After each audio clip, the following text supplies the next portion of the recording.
I'm here with celebrity trainer James Duigan. James, welcome back home. Thank you. This is home. You've been living in London for the last 20 years. Yeah, we live between London and Sydney, and also a little bit LA, but it's so nice to be home.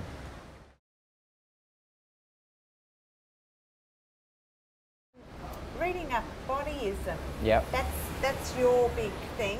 Yes. And what is it exactly? What sets you apart, or what sets it apart? So Body ISM is our gym, and we have gyms in London, Istanbul, Hayman Island, the Maldives, which is beautiful, and we're soon to open in LA. I think what sets us apart is that we're very committed to changing people's lives. We never focus on what we do, we focus on why we do it. Mm-hmm. And also what I learnt, I guess my career has been fairly high stakes for people, in that it's all about getting people ready for a film or a photo shoot. So results really count. And what I've learnt is that the fastest way to get results is to focus on health. And when you focus on health, the body really responds beautifully. It's not about training hard, it's about training smart. And I hear that a lot. Don't train hard. Train hard. It's not about hard, but it's about smart. Yeah. So what is the average layperson? How does that actually translate itself? I guess a lot of people think that exercise is an hour on the treadmill, or you have to do it for 2 hours in order for it to work, all those kinds of things, and it's just not true. If you have a really intelligent approach and program, you can do something in 20 minutes and get a great result. So are you telling me that if I do 20 minutes a day, according to your program, I will end up with my ultimate body of what I'm able to achieve? Yeah, easily. With a really simple nutritional program as well. A few tweaks and you could change everything. What kind of tweaks?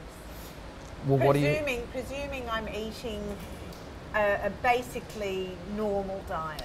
Yeah, I mean, it makes sense, but the thing about a normal diet is that it's so different for different people.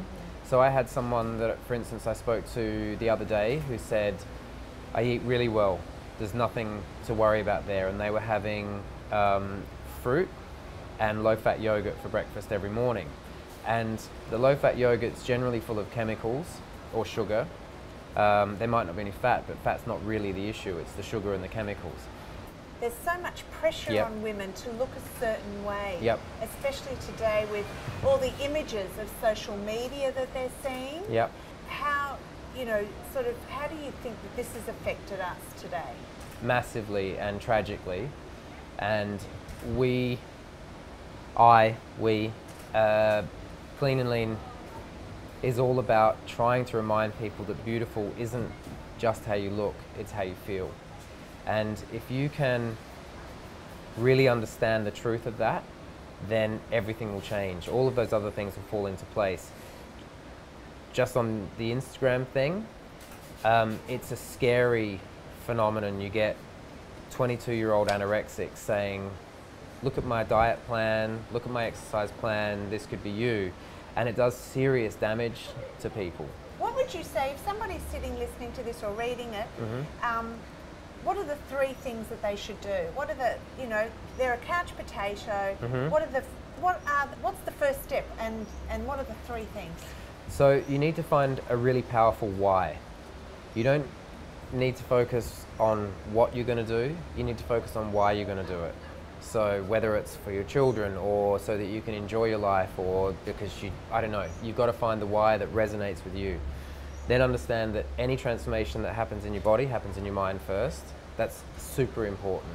Once you make those choices, then the rest of it is easy. And then if you're a couch potato, go for a walk. What are the most common insecurities that you see amongst women?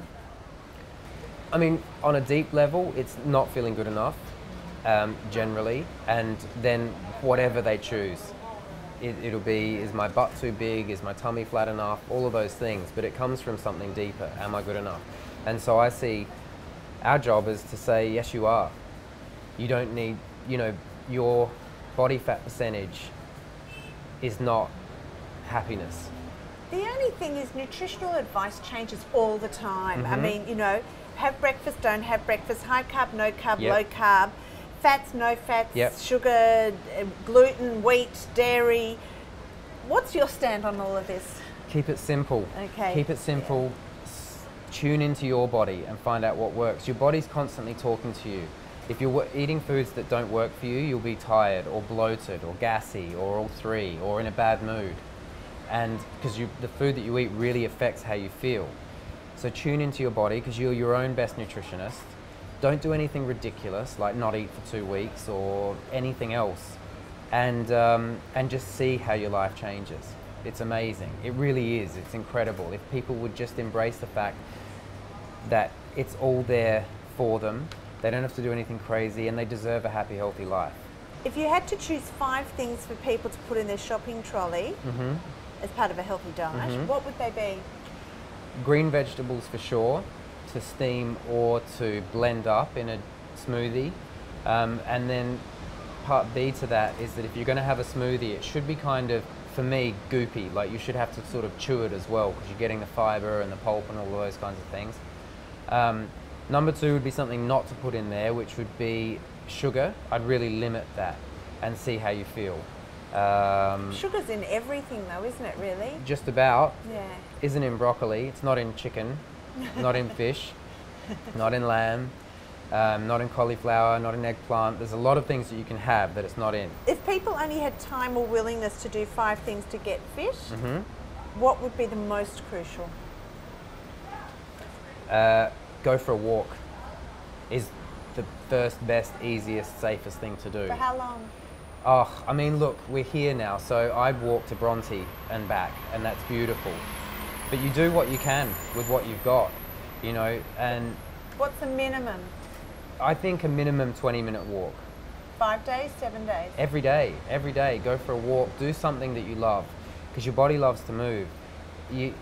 It's a really important shift to make in your mind to understand that exercise is like heaven for your body. Oxygen. Yeah, it's beautiful, and your body loves to do it.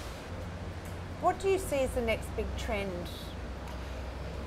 For us, it's probably the synergy between movement and food as medicine. So there's a huge shift towards wellness and people really wanting to understanding that as long as life is, it's also very precious and fragile and short, and they want to be here living well for as long as possible, and we're really seeing that. So to the point now where, I mean, resorts all over the world are asking us to come in and manage their gyms. 3 do's, 3 don'ts. Okay. Don't worry. Do accept yourself.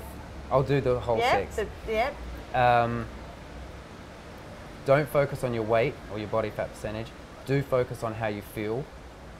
Don't eat too much sugar. I promise you, that's a big one. Okay. And then there's one more do, which is do understand that any transformation that happens in your body happens in your mind first. I know I've said it, but you really need to believe it. Thank you. Thank you. Yeah, no.